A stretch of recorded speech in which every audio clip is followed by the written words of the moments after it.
बाबर मजीद। बाबर भाई तस्वीर आपने अपनी जवानी की लगा दी है।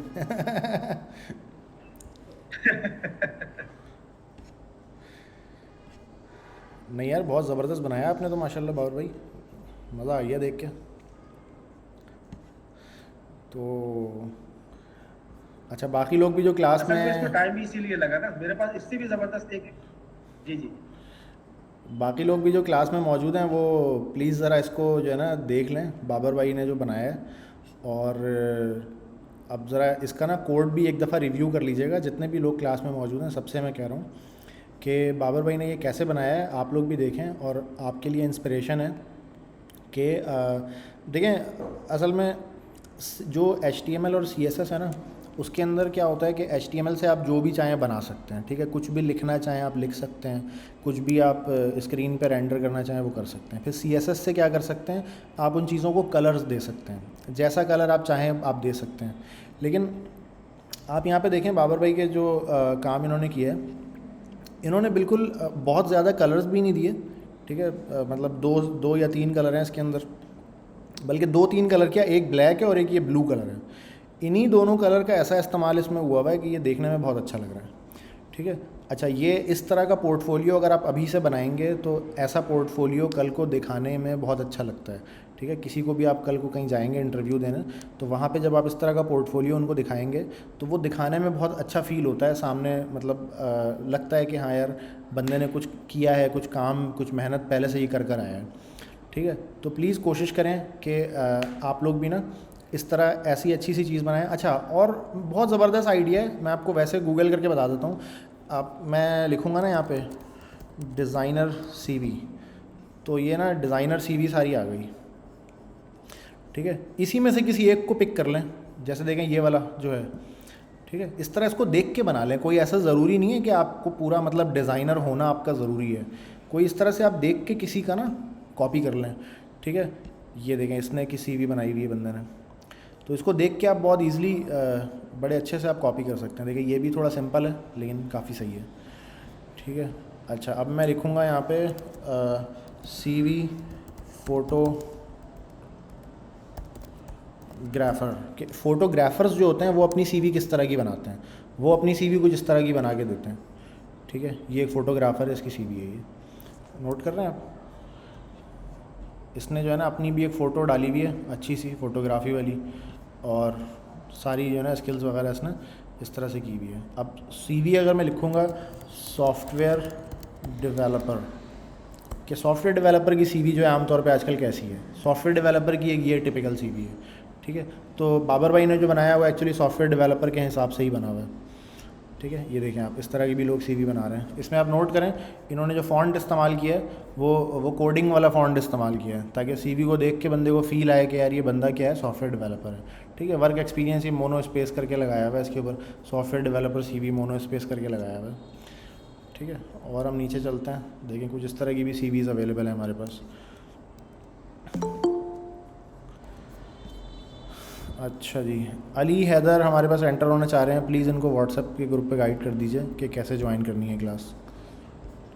इनके पास ईमेल आई होगी, उस ईमेल को ओके करना है, उसके बाद ही ये ज्वाइन कर पाएंगे, ठीक है। तो ऐसे ढूंढ के ना आप अच्छा सा यहाँ से अच्छी सी CV ढूंढ के और उसको भी आप बहुत ईजिली कॉपी कर सकते हैं। अच्छा, चलें जी, वेल डन। माहम बाबर ने भी अपना एक शेयर किया है असाइनमेंट।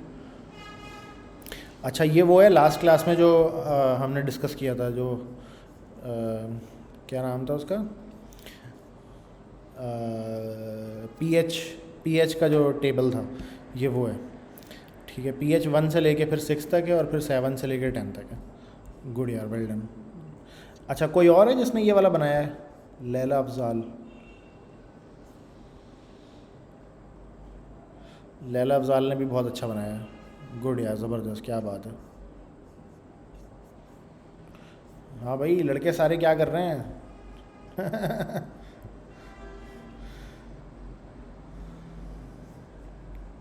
अच्छा जी, तो मेरा ख्याल है अब हम आ जाते हैं आज के अपने कंटेंट की तरफ। और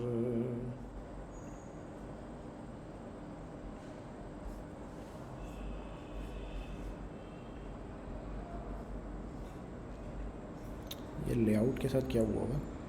हाँ सही हो गया। अच्छा जी,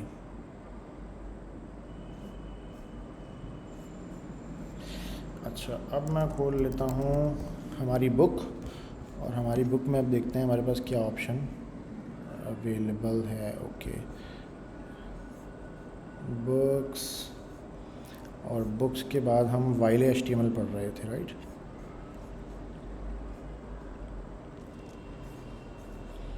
अच्छा, ये हमने देख लिया था how CSS rule cascades.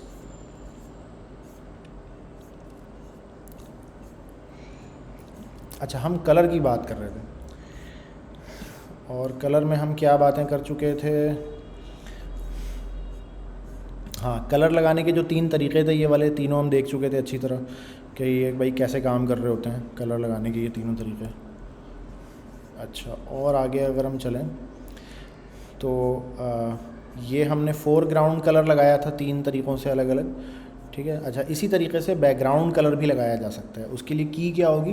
Background dash colour, ठीक है। तो कोई भी पैराग्राफ है, कोई भी हेडिंग है, कोई भी इस तरह का बॉक्स है जिसमें हम चाहते हैं कि बैकग्राउंड कलर इसका जो है वो चेंज हो जाए, तो उसके लिए बैकग्राउंड डैश कलर करके हमें जो चीज़ है वो लगानी होगी। अच्छा, इसमें भी आप नोट करें कि वही 3 तरीक़े यहाँ पे भी इस्तेमाल हुए हैं, एक आरजीबी, एक कलर का नाम, और एक हेक्स कोड, ठीक है। यहाँ पे दोबारा इन्होंने नाम रिपीट किया हुआ है, ठीक है, नाम यहाँ पे भी है, नाम यहाँ, तो ये वही 3 तरीक़े यहाँ पे भी रिपीट हो रहे हैं। अच्छा, अब ये बात नोट करने की है, CSS treat each HTML element as if it appears in a box। हम ये बात पहले भी डिस्कस कर चुके हैं CSS के चैप्टर जब शुरू हुए थे उसी वक्त, कि CSS जो है हमारे हर एलिमेंट को एज अ बॉक्स ट्रीट करता है, ठीक है। तो एज अ बॉक्स का ट्रीट करने का मतलब क्या है कि चाहे आप हेडिंग लगा रहे हैं, चाहे आप फ़ोटो लगा रहे हैं, ज़ाहिर है उसका एक बॉक्स क्रिएट होगा, ठीक है। And the background colour property sets the colour of background of that box. अब वो जो बॉक्स आपका बना है ना, जब भी आप बैकग्राउंड कलर लगाएंगे तो वो पूरे बॉक्स पे तक वो जाएगा, यानी जो उसकी जो हदूद होंगी वो बॉक्स तक होगी पूरी, ठीक है। तो हम ज़रा 1 मिनट वापस चलते हैं अपने ब्राउज़र में, और हम ज़रा हम बाबर भाई वाला ये खोल के देखते हैं। राइट क्लिक किया मैंने, इंस्पेक्ट का बटन दबाया, ठीक है। ये डीबगिंग टूल्स ये आ जाते हैं, आप जब राइट क्लिक करके आप इंस्पेक्ट का बटन दबाते हैं ना, तो ये जो टूल्स आपके पास आ जाते हैं, these are called debugging tools. अब डीबगिंग टूल्स में मैंने ये जो एक छोटा सा बना हुआ है ना, इस पर मैंने क्लिक किया, इस पर जैसे ही मैंने क्लिक किया तो ये ब्लू हो गया, ठीक है। ब्लू होने का मतलब है ये एक्टिव हो गया ये टूल। अब जब मैं अपने पेज पर आऊँगा तो आप देखें ये फ़ोटो जो है, आप देखें फ़ोटो है तो गोल देखने में, लेकिन असल में इसका बॉक्स चकोर है इस फ़ोटो का, ठीक है।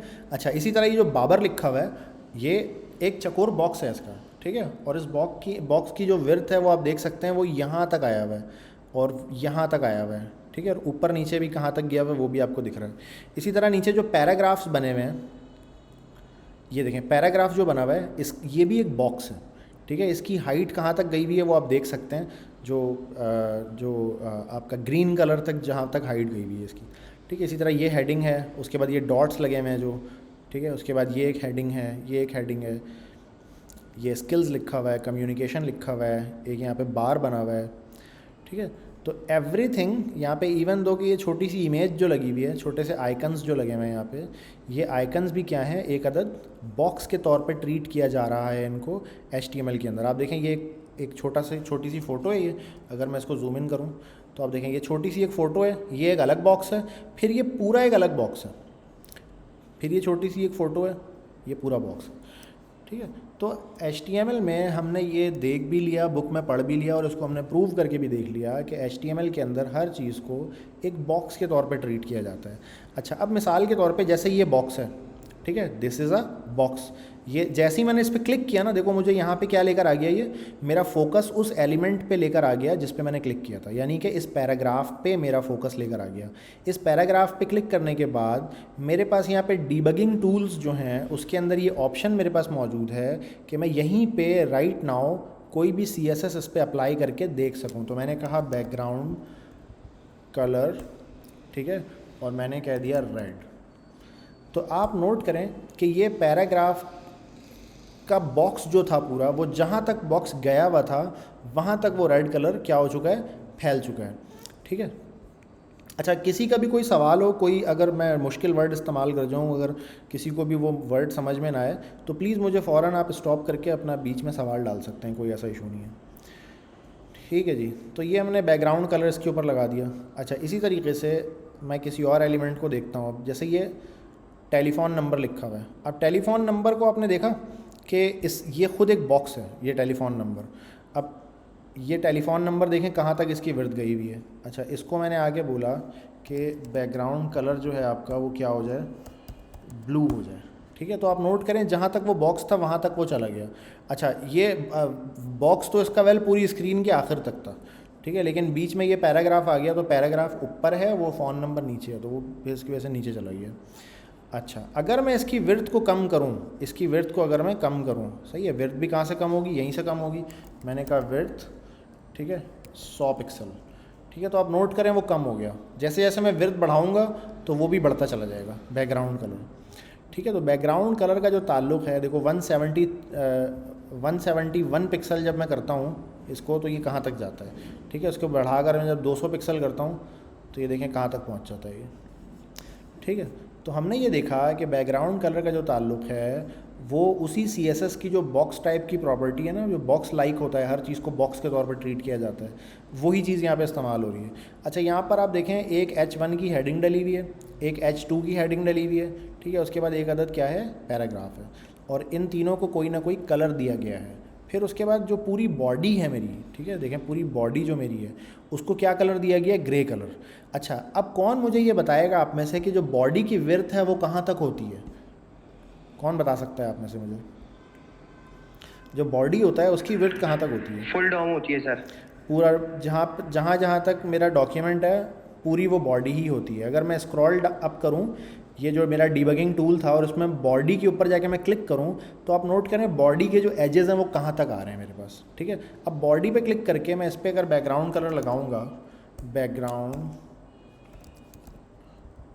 कलर, ठीक है, पर्पल। ठीक है जी। तो बैकग्राउंड कलर पर्पल जो है वो लग गया। अच्छा, जहाँ जहाँ पे फिर जो चाइल्ड था उसका अपना कलर था तो अपना कलर ले लिया उसने। अदरवाइज़ जहाँ पर मैं कोई कलर अप्लाई नहीं करूँगा ना, तो वहाँ पे बैकग्राउंड कलर जो है किसका शो हो रहा होगा, मेरी बॉडी का शो हो रहा होगा। ठीक है। तो इस तरह का कुछ है। अब यहाँ पे मैं आता हूँ, ये जो चीज़ है हमारी, अगर मैं इसको डिलीट करता हूँ, इसको मैं डिलीट करता हूँ, ठीक है, तो आप देखें पीछे बॉडी का पूरा कलर जो है क्या हो चुका है, पर्पल हो चुका है, जो मैंने पर्पल कलर लगाया था। ठीक है। तो अब ये फ्रंट पे इसलिए नज़र नहीं आ रहा कि फ्रंट का ना अपना एक कलर है, यानी जो बाबर मजीद जो लिखा हुआ है, ये इसके पीछे एक बैकग्राउंड वाइट लगाया हुआ है, बाई फोर्स लगाया गया है, इस वजह से यहाँ पे मुझे पर्पल नहीं दिख रहा। ठीक है। वेल, अब मेरा ख्याल है इससे ज़्यादा इसको ख़राब नहीं करते हम, इसको हम बंद कर देते हैं। अब हम अपना डॉक्यूमेंट बनाएंगे। अच्छा,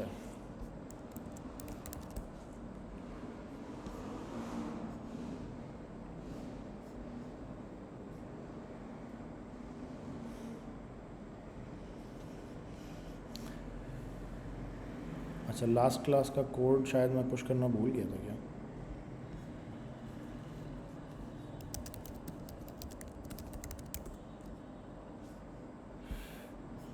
चलो मैंने अभी पुश कर दिया। अच्छा, तो अब हम एक अदद इसमें बना लेते हैं, किस नाम से बना लें?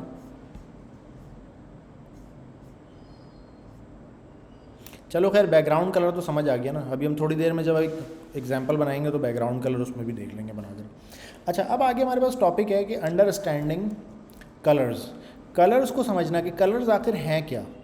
Every colour on a computer screen is created by mixing amount of red, green and blue. ठीक है। ये तीन कलर मिलाकर स्क्रीन के ऊपर जितनी भी चीज़ें हैं वो ये तीन कलर मिला के बनता है। ठीक है। To find the colour you want you can use a colour picker. ठीक है। आपको अगर कहीं पे कोई ऐसा कलर दिख रहा है अपनी स्क्रीन पे जो आपको अच्छा लग रहा है, आप उस कलर को कॉपी करना चाहते हैं, तो उसके लिए कलर पिकर के नाम से एक टूल्स आते हैं। ठीक है। मैंने भी अपने पास एक कलर पिकर का टूल किया हुआ है। ठीक है। तो ये आप देखें छोटा सा यहाँ पे बना हुआ है, इसका नाम है इसका नाम पता नहीं क्या है, इसका नाम कैसे दिखेगा मुझे? कलर पिकर ही होता है। कलर पिकर ही नाम है शायद इसका।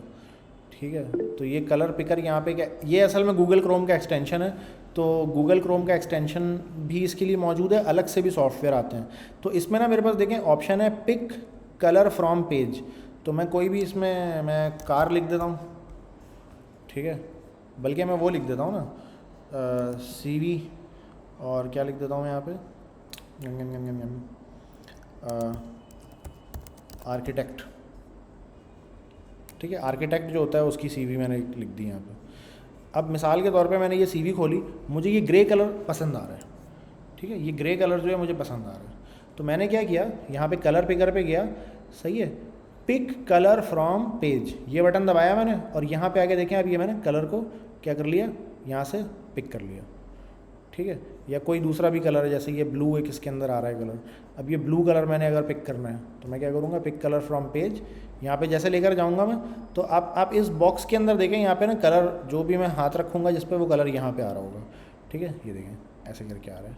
ठीक है, इसमें कुछ अंदर मज़ीद भी ऑप्शंस हैं कि 3x3 एवरेज, 5x5 एवरेज, ठीक है, पॉइंट सैम्पल, सिलेक्शन एवरेज। ठीक है, इसको डिफ़ॉल्ट पे रखें, उसको कोई छेड़छाड़ करने की ज़रूरत नहीं है इससे ज़्यादा ना। ठीक है, या मिसाल के तौर पे मेरे पास ये पिंक कलर मुझे पसंद आ रहा है, अगर ये पिंक कलर मैंने पिक करना है तो जैसे ही मैं कहूँगा पिक कलर फ्रॉम पेज, और ये पिंक कलर पे लाके मैंने क्लिक किया, तो ये ऑटोमेटिकली ना ये कोड मेरे पे कॉपी हो गया क्लिपबोर्ड पे। अब मैं इसको पेस्ट करूँगा ना तो ये ऑटोमेटिकली कलर पेस्ट हो जाएगा। ठीक है, यही था वो कलर जो मैंने वहाँ से कॉपी किया है। तो इस तरह करके मैं कहीं से कलर को पिक भी कर सकता हूँ। अच्छा, तो अब आगे क्या बात हो रही है यहाँ पे कि भाई कलर पिकर के टूल्स होते हैं, आपको ज़रूरी नहीं है कि आपको कोड खुद से बनाना आता हो। आप कहीं पे अगर कलर देख रहे हैं उसकी आप फ़ोटो खींच लें, फ़ोटो खींच के उसको कलर पिकर से उसका आप कलर पिक कर लें, आप इस तरह भी कर सकते हैं। अच्छा, तो मॉनिटर जो होते हैं उसके अंदर ये 3 कलर ही क्यों हैं आखिर? ठीक है, बाकी कलर्स इसमें क्यों नहीं है, ये मैं आपको समझाने की कोशिश करता हूँ।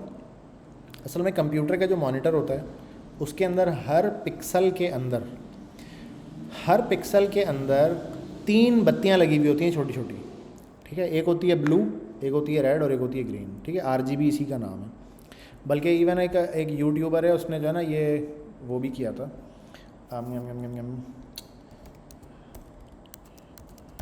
स्क्रीन पिक्सल्स क्लोज़अप यूट्यूब, ये मैं ज़रा सर्च मारता हूँ तो यहाँ पे आ भी जाएगा, एक्सट्रीम क्लोज़अप यूट्यूब, ये रहा, ये वाली है वो video. Meet my boyfriend, Jake. What's up, everyone? What is all over your feet? Careful out. Add इनको पहले दिखाना है।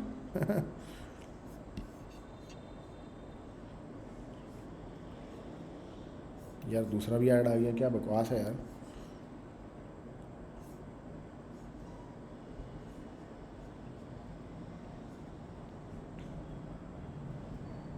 अच्छा, अगर आप क्लोज़अप करेंगे ना किसी भी स्क्रीन के ऊपर, अगर आप कैमरा लगा के ना उसको ज़्यादा जूम करेंगे अल्टीमेट, तो आपको ना कुछ इस तरह से दिख रहा होता है। ठीक है, तो ये वाला जो रेड है और ये जो ब्लू है और ये जो ग्रीन है, ये RGB मिला के ना दैट इज़ 1 पिक्सल। आप नोट कर रहे हैं, चकोर है ये, दैट इज़ 1 पिक्सल, राइट। तो अब इसके अंदर ना कोई मूवी चल रही है या कुछ भी चल रहा है, तो आपको इसमें क्या हो रहा है कि देखो पिक्सल ना खुल बंद हो रहे हैं इस तरह करके। ठीक है, मैं यहाँ पे दोबारा वही चीज़ लिखता हूँ, मुझे लग रहा है वो वाली वीडियो नहीं मिली मुझे।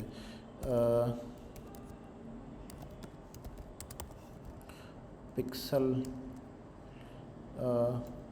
LCD क्लोज़अप, ये वाला बंदा है, इसकी मैं वीडियो ढूंढ रहा था। ये क्या करता है जो है ना कि LCD के ऊपर ना जूम करके दिखाता है। चल जा भाई, क्या हो गया, चलने का नाम ही नहीं दे रहा। Effect caused by the camera, this camera trying to resolve individual pixels on the surface of this screen. As I push further forward, the अच्छा, effect ये किसने जो है ना disappears स्क्रीन and पे कैमरा everything लगाया goes अपना, focus. That's because I'm now इसको ये जूम इन कर beyond रहा है। the minimum focal distance of this lens, which is about, well, it's about there. Not close enough. In order to get closer, I'm going to need a macro lens. अब ये lens change करेगा अपना, और lens change करके Here's फिर one. आपको As I approach the white and everything starts to become in focus. ये आप चेक करें अब यहाँ पे, ठीक है, ये मैंने वीडियो को पॉज कर दिया है। अब आप अगर इसको गौर से देखें तो ये एक पिक्सल में एक रेड है, एक ब्लू है, एक ग्रीन है, ठीक है। ये एक्चुअल में 3 बत्तियाँ हैं। ये तीनों बत्तियाँ अलग अलग इंटेंसिटी पे, अच्छा ये कलर क्योंकि वाइट कलर पे इसने कैमरा रखा हुआ है, आप नोट करें इसने कैमरा अपना वाइट कलर पे रखा हुआ है, तो ये सारी बत्तियाँ ऑन हुई हुई हैं। सारी बत्तियाँ जब ऑन हो जाती हैं तो सारे कलर मिक्स होकर वाइट बनते हैं। ये हम पहले देख चुके हैं, लास्ट क्लास में ये एक्सपेरिमेंट हम कर चुके हैं, ठीक है। तो अब आप ज़रा देखें, White isn't so white anymore. जहाँ पे वाइट है Looks like ना I have to go वहाँ पे closer तीनों कलर even हैं। than that. Thankfully, I can go all the way to 5 times magnification. Now, one thing from this point, I am definitely going to need a tripod because there's no way my arms are sturdy enough to hold this in place. अब ये देखें colours जैसे change होंगे ना, इसने पूरी green screen जब जलाई है, कि स्क्रीन का कलर जब पूरी तरह से ग्रीन हो गया जब, तो आप देखें ये 3 बत्तियों में से ना सिर्फ ग्रीन ऑन है, ठीक है। अब आप देखें ये आहिस्ता आहिस्ता कलर चेंज होगा।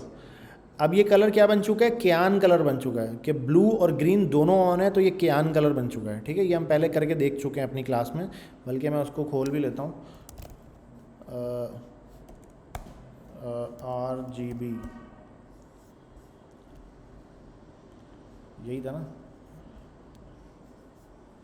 सही है। मैंने कहा भाई क्या कर दो, रेड को कर दो 255, और कौन सा था, 2 कलर कौन से थे ये वाले, रेड और ग्रीन, ब्लू और ग्रीन था, ये रेड नहीं था, सॉरी। मैंने कहा ग्रीन को 255 कर दो और रेड ब्लू को भी 255 कर दो, तो आप देखें क्यान कलर बन गया, ठीक है। तो इसकी स्क्रीन पे क्यान कलर में क्या हुआ भाई, ये 2 बत्तियां ऑन है और लाल वाली बत्ती बिल्कुल ऑफ है, ठीक है। हमने भी लाल बत्ती को क्या बोला है कि बिल्कुल ऑफ हो जाओ तुम। अच्छा, और आगे चलते हैं When हम। all 3 are lit to full brightness, you get white.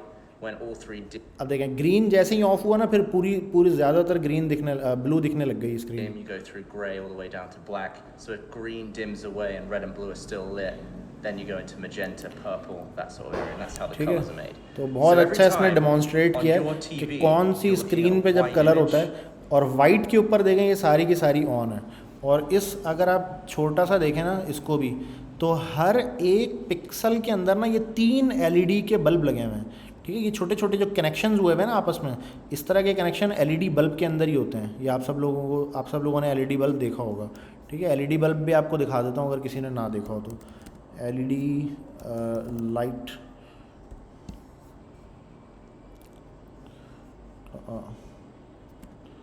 0.5 ना, ये आ गई LED बल्ब 8 mm। 8 mm लिखूँगा ना तो ये आएगा, ठीक है। आप सब लोगों ने ये LED लाइट देखी होगी, अलग से भी होती है ये।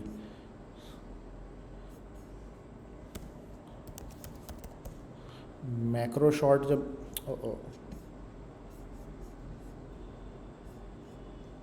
वेल इस तरह की LED लाइट जब भी आपके हाथ लगे ना, तो आप उसको ज़रा गौर से देखिएगा अंदर, उसके अंदर भी ना इसी तरह के कनेक्शंस हुए हुए होते हैं, आपस में 2 तारें ना इस तरह जुड़ी हुई होती हैं,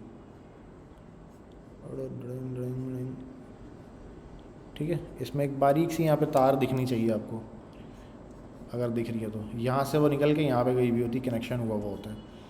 वेल तो ये हमने सीखा कि यार जो पिक्सल होता है आपका, जो पिक्सल का जो कलर होता है वो कैसे बन रहा होता है, ठीक है, वो कैसे क्रिएट हो रहा होता है, तो ये हमने देखा।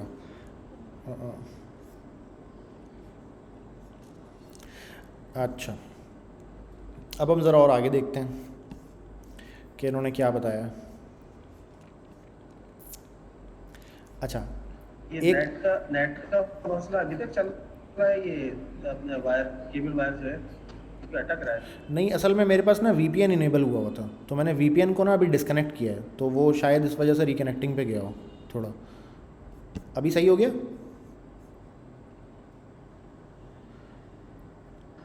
बाबर भाई भी थोड़ा सा इशू अभी भी है। अच्छा, मेरे पास से अपलोड यहाँ पे से प्रॉपर हो रहा है, अगर आप मेरी स्क्रीन देख पा रहे हैं तो मेरे पास जो रेड वाला है ना, आप देखें 1.2 MB तक ये जा रहा है। 1.2 MB का मतलब होता है कि ये इतना ही इस्तेमाल करता है गूगल मीट ना आमतौर पे। तो ठीक है सर। सॉरी,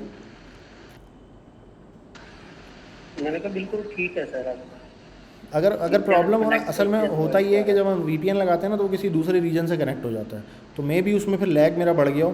तो Yes, मैं sir. जस्ट इन केस एक काम छोटा सा करता हूँ, मैं अपना ब्राउज़र का टैब बंद करके ना दोबारा ओपन कर लेता हूँ। ठीक है, मैं दोबारा से इसमें आ जाता हूँ।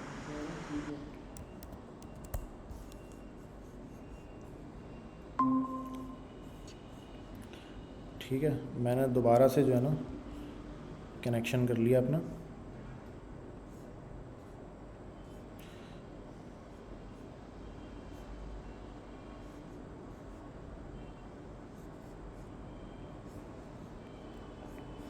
अच्छा, होपफुली अब पहले से बेहतर होगा कुछ।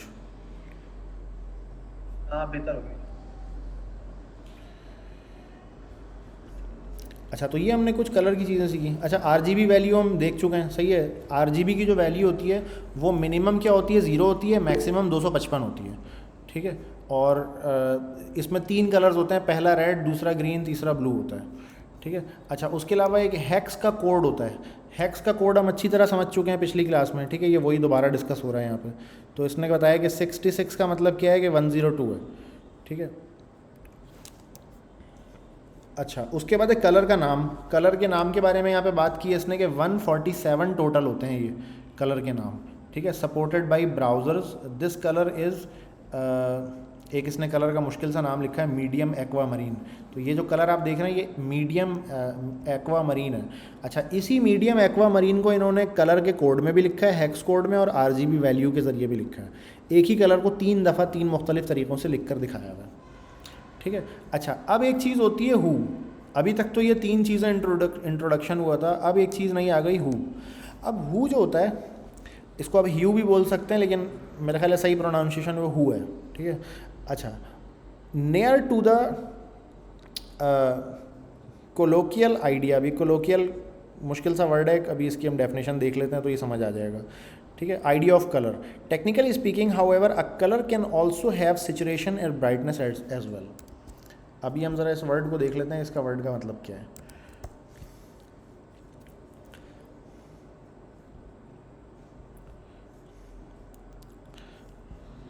ठीक है, इस वर्ड का मतलब है कि नेचुरल जो कलर्स होते हैं। ठीक है, क्योंकि रेनबो जो आपका बन रहा होता है नेचुरल कलर, वो इसी सीक्वेंस में होता है। तो ये असल में कलर की जो कलर का जो क्या उसको बोलते हैं, टेम्परेचर जो है, ये अकॉर्डिंग टू द टेम्परेचर इसको इन्होंने बनाया हुआ है कि सबसे पहले जो है वो आपका ये पिंक सा कलर है, फिर उसके बाद वो ब्लू और वॉयलेट से होता हुआ, और फिर क्यान से होता हुआ, फिर ग्रीन, और फिर दोबारा येलो, और फिर रेड पे चला जाता है। ठीक है, तो ये एक स्पेक्ट्रम है इसका। अच्छा, तो कलर को डिफ़ाइन करने का एक तरीका ये भी है। ठीक है, वो तरीका क्या है, ह्यू, सैचुरेशन एंड ब्राइटनेस। अच्छा, सैचुरेशन क्या चीज़ है कि किसी भी कलर के अंदर अमाउंट ऑफ ग्रे कितना है। ठीक है, दैट इज़ कॉल्ड सैचुरेशन। ठीक है, सैचुरेशन वैसे आप लोगों ने शायद वो पढ़ा हो, स्कूल में पढ़ाते हैं ना, सैचुरेटेड सॉल्यूशन, कि अगर एक पानी में आप चीनी डालते चले जाएं तो वो बहुत सैचुरेटेड हो जाता है। एक पॉइंट पे आके उसमें वो चीनी हल होना बंद हो जाती है।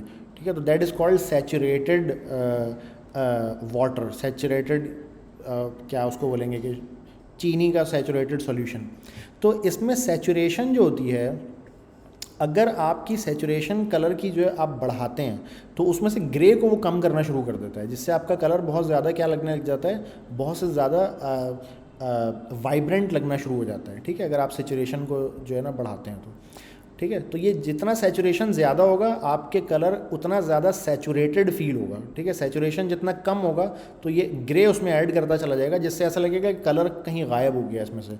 अगर सैचुरेशन को मैं बिल्कुल ज़ीरो कर दूँ, ठीक है, ये आप देखें बिल्कुल ज़ीरो जब मैंने कर दिया है तो आपकी इमेज क्या हो जाएगी, ब्लैक एंड वाइट हो जाएगी। ठीक है, तो वो ग्रे का अमाउंट इतना ज़्यादा बढ़ा देगा कि हर कलर आपका गायब हो जाएगा, वो सिर्फ ग्रे ही ग्रे रह जाएगा। अच्छा, उसके अलावा ब्राइटनेस। ब्राइटनेस क्या चीज़ है कि how much black in a colour. अच्छा, अगर सैचुरेशन को मैं कम करता हूँ तो वो मेरे कलर के अंदर ग्रे कलर को ऐड करेगा। अगर ब्राइटनेस को मैं कम करता हूँ तो वो मेरे कलर के अंदर ब्लैक कलर को ऐड करेगा। ठीक है, और अगर मैं ब्राइटनेस को बिल्कुल ज़ीरो कर दूँ तो वो मेरी पिक्चर पूरी ब्लैक हो जाएगी। ठीक है, कुछ भी नज़र नहीं आएगा मुझे। और अगर मैं ब्राइटनेस को बहुत ज़्यादा कर दूँ तो उससे होगा ये कि मेरी जो पिक्चर है उसमें से ब्लैक बिल्कुल ही गायब हो जाएगा, एक बिल्कुल वाइट पिक्चर मेरी बन जाएगी। ठीक है। तो हमें सेचुरेशन और ब्राइटनेस दोनों को बैलेंस करके रखना पड़ता है, कहीं दरमियान में रखना पड़ता है, ठीक है, अकॉर्डिंग टू आवर नीड। तो ये टर्मिनोलॉजीज़ डिस्कस हो रही हैं, ठीक है। अभी आगे हम चल के इसकी प्रैक्टिस भी करेंगे कि अब कैसे इस्तेमाल होता है ये।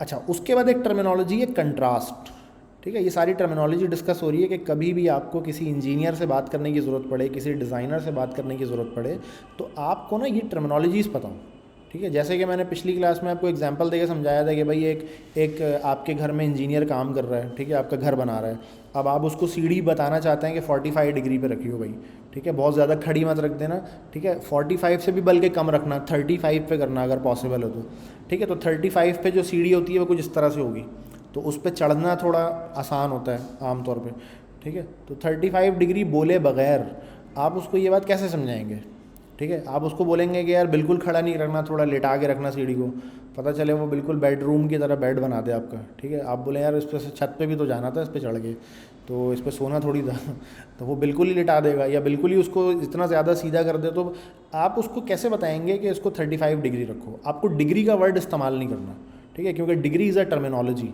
तो इसी तरह ये कंट्रास्ट जो है दैट इज़ अ टर्मिनोलॉजी। आपको कभी भी डिज़ाइनर से बात करनी है तो आप ये नहीं बोलेंगे कि यार लाइटिंग बढ़ा दो या इसको ब्राइट करो, सही है, आप बोलेंगे कंट्रास्ट कम करो, कंट्रास्ट ज़्यादा करो, ऐसे करके आप बोलेंगे। अच्छा, तो व्हाट इज़ कंट्रास्ट? कौन मुझे यहाँ पे, क्योंकि कंट्रास्ट बहुत ही जर्नल सा वर्ड है, तो क्या आप में से कोई मुझे बता सकता है कि कंट्रास्ट का जब लफ्ज़ आता है तो आप उससे क्या समझते हैं? What is contrast? Sir matching. एक दोस्त ने कहा मैचिंग, जी। और कोई? ब्रेन स्ट्रोमिंग का सवाल है, कोई सही गलत नहीं है इसमें। डिफरेंस, उमर खान ने काफ़ी करीब करीब जवाब दिया है।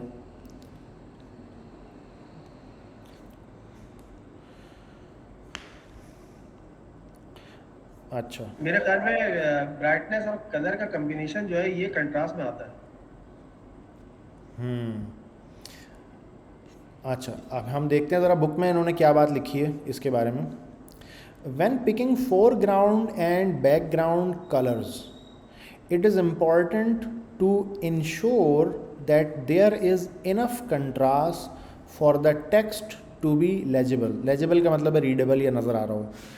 कह रहे हैं कि जब आप foreground और background कलर का इस्तेमाल करते हैं तो आपको इस बात का ख्याल रखना पड़ता है कि इनफ कंट्रास्ट उसमें रहे, ठीक है। अच्छा, कंट्रास्ट क्या चीज़ होती है कि किसी भी दो कलर का आपस में जो कितना शार्प डिफरेंस है, दैट इज़ कॉल्ड कंट्रास्ट। अगर बहुत ज़्यादा शार्प डिफरेंस है दो कलर्स का आपस में तो that is a high contrast, ठीक है। अगर कम डिफरेंस है दो कलर्स का आपस में, ठीक है, इतना कम डिफरेंस है कि शायद आप दोनों को आप ये नहीं पता लगा पा रहे कि दोनों क्या डिफरेंट कलर हैं या एक ही कलर है, ठीक है। जैसे कि आप देखें लो कंट्रास्ट करके इन्होंने एग्जांपल बताई है कि दो कलर्स का अगर आपस में जो डिफरेंस है वो कम है, ठीक है, तो हम उसको कहेंगे लो कंट्रास्ट है ये। अगर हाई है, दोनों बहुत ज़्यादा डिफरेंट कलर हैं, जैसे आप देखें ब्लैक और वाइट है, बिल्कुल अपोजिट कलर्स हैं एक दूसरे के, तो दैट इज़ हाई कंट्रास्ट, ठीक है। उसके बाद एक मीडियम कंट्रास्ट है। तो अब ये तीनों की कंपैरिजन की बात हो रही है कि क्या कौन सा वाला कंट्रास्ट ज़्यादा बेहतर है आपके लिए। अच्छा, लो कंट्रास्ट के ना ये प्रोज एंड कॉन्स इसने यहाँ लिखे हुए हैं, ज़रा देख लेते हैं कि क्या लिखा है इसने। Text is harder to read, कह रहा है अगर आप कंट्रास्ट को बहुत लो कर देंगे तो टेक्स्ट तो पढ़ा ही नहीं जाएगा, ठीक है। when there is low contrast between background and foreground color, a lack of contrast is particularly a problem for those with visual impairments and color blindness। कह रहे हैं कि लो कंट्रास्ट आम तौर पे ऐसे लोगों को समझ में नहीं आता या ऐसे लोगों के लिए बहुत प्रॉब्लम हो जाता है जिनकी आँखों में कोई ना कोई प्रॉब्लम है, ठीक है। विजुअल इम्पेयर्ड कहते हैं नाबीना अफराद को वैसे तो, लेकिन असल में अगर जहाँ पे विजुअल इम्पेयर्ड की बात हो रही है वहाँ पे जो नाबीना अफराद होते हैं उसमें से सिर्फ 10% ऐसे लोग होते हैं जिनको कुछ भी नज़र नहीं आता, लेकिन बाकी जो लोग होते हैं उनको कुछ ना कुछ लेवल का ना दिख रहा होता है। मतलब बहुत सारे नाबीना अफराद होते हैं उनको लाइट पता चलती है कि अच्छा लाइट है यहाँ पे, ठीक है। बहुत सारे नाबीना अफराद होते हैं जिनको अगर हाई कंट्रास्ट का टेक्स्ट मिले ना तो वो पढ़ लेते हैं, ठीक है। तो बहुत सारे अलग अलग लेवल हैं, ठीक है। जिन लोगों को चश्मा लगा हुआ है वो भी एक लेवल वो भी है विजुअल इम्पेयरमेंट्स का, ठीक है। तो विजुअल इम्पेयर्ड एक यानी ब्रॉड वर्ड है, यानी इसका मतलब ये नहीं है कि बिल्कुल नाबीना हो बंदा। और कलर ब्लाइंडनेस जिन लोगों की होती है, मिसाल के तौर पे कुछ लोग ऐसे होते हैं जिनको रेड कलर नज़र नहीं आता, ठीक है, या मतलब उनको दुनिया ब्लैक एंड वाइट दिखती है, ठीक है, तो लो कंट्रास्ट ऐसे लोगों के लिए भी प्रॉब्लम हो सकता है, ठीक है। जैसे मिसाल के तौर पे इस बुक का जो टेक्स्ट है आप देखें, इसका जो कंट्रास्ट है अपने बैकग्राउंड से वो कितना अच्छा है, ठीक है। आपको इवन दो कि गूगल मीट के थ्रू आपको मेरी स्क्रीन आ रही है, लेकिन होपफुली अभी भी आपको ये टेक्स्ट अच्छे से रीडेबल होगा, ठीक है। अच्छा, it also affect those with poor monitors and sunlight on their screen. जिन लोगों के पास लो क्वालिटी के मॉनिटर्स हैं, ठीक है, ज़ाहिर है हर किसी के पास हाई क्वालिटी का मॉनिटर होना पॉसिबल नहीं है। कुछ लोग ऐसे ज़रूर आपकी ऑडियंस में शामिल होंगे जिनके पास या तो बहुत पुराने मॉडल के मॉनिटर्स लगे हुए होंगे, LCDs लगी हुई होंगी, और कुछ लोग ऐसे होंगे जिनकी मॉनिटर पे सनलाइट लग रही होगी, ठीक है। जब स्क्रीन पे आपके सनलाइट टकराती है तो फिर ये वाला टेक्स्ट आपको नज़र नहीं आता, ठीक है, अगर लो कंट्रास्ट है तो ये इसने तीनों नुकसानात ही लिखे हैं एक्चुअली। हाई कंट्रास्ट के बारे में इसने क्या लिखा, text is easier to read when there is higher contrast between background and foreground colour.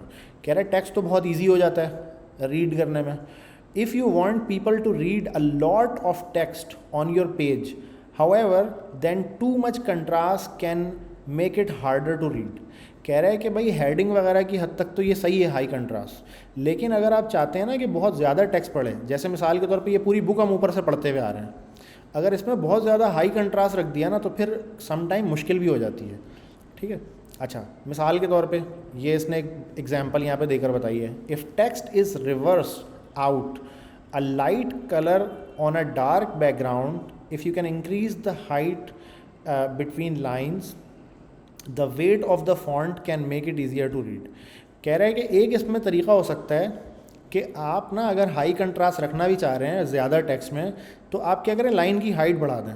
Line की हाइट क्या होती है, लाइन हाइट कहते हैं कि एक लाइन और दूसरी लाइन में जितना फासला होता है ना, इसको हम लाइन हाइट कहते हैं, ठीक है। आप नोट करें इस वाले में लाइन हाइट जो है वो कम है, इस वाले में लाइन हाइट ज़्यादा है, ठीक है।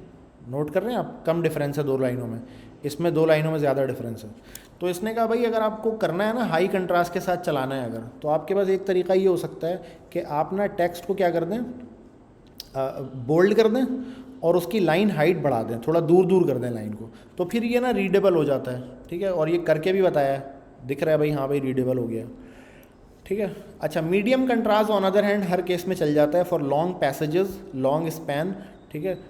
कंट्रास्ट को थोड़ा सा रिड्यूस रखें तो सही रहता है, इम्प्रूव करता है ये रीडेबिलिटी को। आप नोट करें ये सबसे सही लग रहा है, आंखों को ठंडा ठंडा लग रहा है, ठीक है। High contrast on other hand, अगर हाई कंट्रास्ट वाला टेक्स्ट आप ज़्यादा देर पढ़ते हैं ना तो आपको सर में दर्द भी होता है सम टाइम ना, आपको थकन फील होती है बाकायदा, ठीक है। तो हाई कंट्रास्ट को पढ़ने से आपको थकन भी फील होती है, और medium contrast on other hand सब जगहों पे सही काम कर रहा होता है, ठीक है। तो ये एक भाई कंट्रास्ट करके आपने चीज़ पढ़ ली।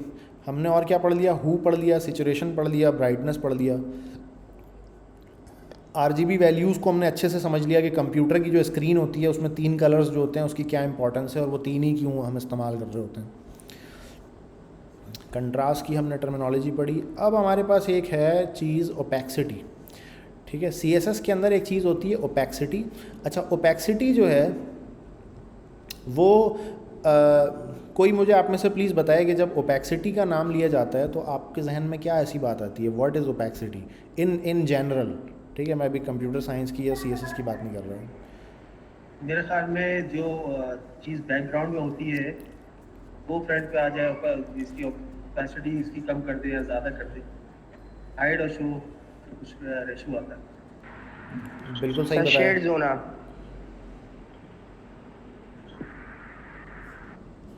धुंधलापन, कलर के शेड जो होते हैं हम जो कम ज़्यादा कर सकते हैं। ट्रांसपेरेंसी कह सकते हैं, एक जो इसकी टर्म है ना ट्रांसपेरेंसी। हाँ बिल्कुल, सब लोगों ने काफ़ी अच्छा जवाब दिया, ज़बरदस्त। देखें अब मेरे पास जो है ना ये जो, बल्कि ये नहीं, ये मेरे पास जो एक नोटबुक मौजूद है। अब ये नोटबुक जो है, क्या इसके आर पार मुझे दिख रहा है? इसके आर पार मुझे नहीं दिख रहा, ठीक है। ऑन अदर हैंड हमारे पास जो ये जो मेरी ग्लासेस हैं, इसके अंदर जो ग्लास लगा हुआ है इसके आर पार मुझे दिख रहा है। तो these glasses are called transparent, जिसके आर पार मुझे दिख जाता है, ठीक है। अच्छा, ट्रांसपेरेंट का जो अपोजिट होता है वो होता है ओपेक। ओपैक ऐसे ऑब्जेक्ट्स को कहते हैं जिसके आर पार हमें कुछ भी नज़र नहीं आता, ठीक है। तो एक ट्रांसपेरेंट होता है, एक ओपैक होता है।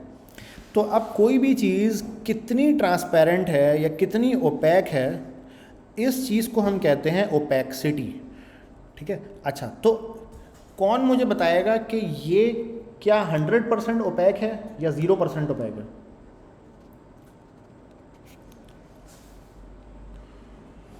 नोटबुक इज़ ओपैक, बिल्कुल सही बताया जमेरिया मतीन ने, ठीक है। नोटबुक जो है वो 100% क्या है, ओपैक है।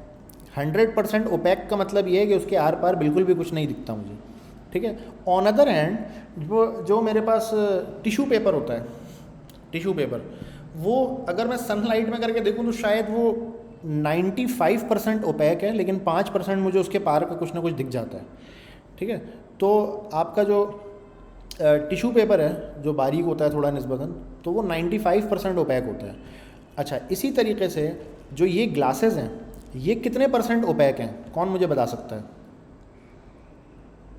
100% नहीं, वो क्या बोलते हैं, इसकी ओपैक्सिटी 0 है, सही है? 0% 0 है, ठीक है। क्योंकि 0 इसकी ओपैक्सिटी इस वजह से है क्योंकि इसके आर पार मुझे सब कुछ ही दिख रहा है, तो बिल्कुल भी ओपैक ये नहीं है, ठीक है। तो ये हमने ओपैक्सिटी को समझ लिया ज़रा सा। अच्छा, ओपैक्सिटी ना, फिर किसी भी एलिमेंट की ओपैक्सिटी क्या हो सकती है?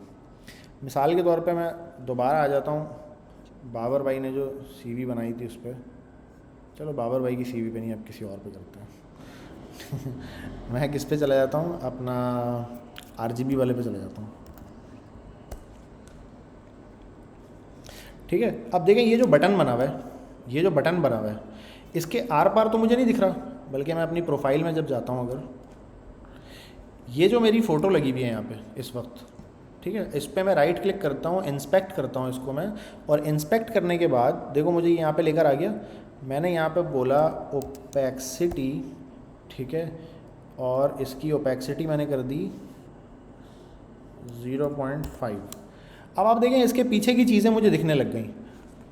आप नोट कर रहे हैं, एक ये लाइन एक जा रही है।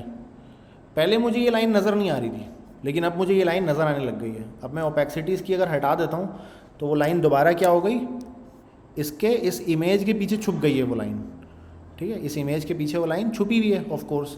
अब जैसे जैसे मैं इसकी ओपैक्सिटी को बढ़ाऊँगा, ठीक है, 0.1, अरे भाई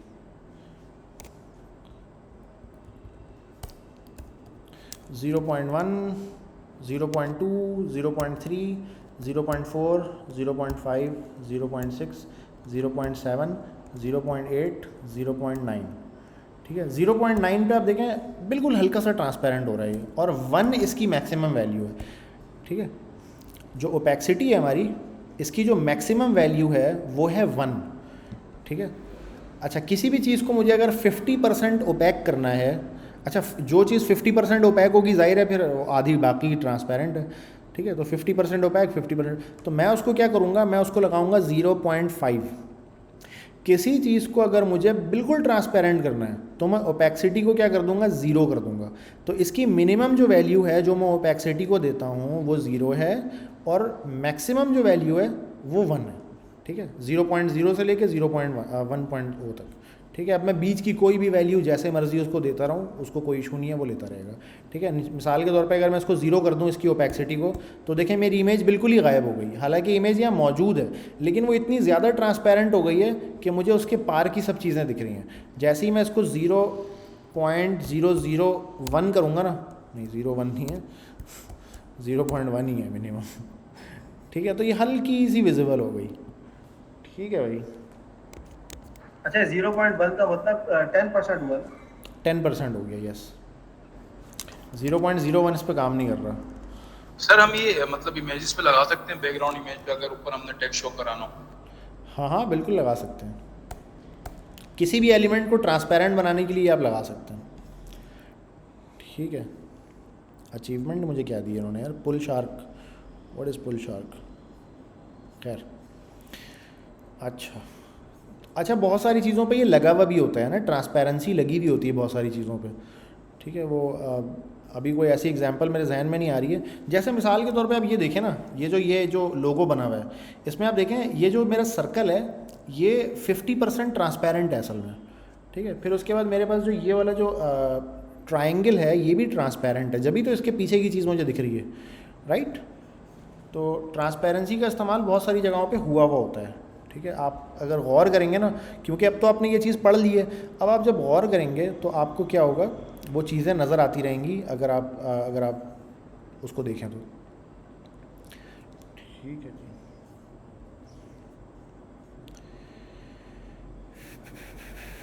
अब हम आगे चलते हैं। अच्छा, ये एक चीज़ पूछनी थी। अच्छा, एक दोस्त पूछ रहे हैं ओपेक्सिटी के कोड में परसेंटेज इस्तेमाल कर सकते हैं? नहीं जी, परसेंटेज इस्तेमाल नहीं कर सकते अब।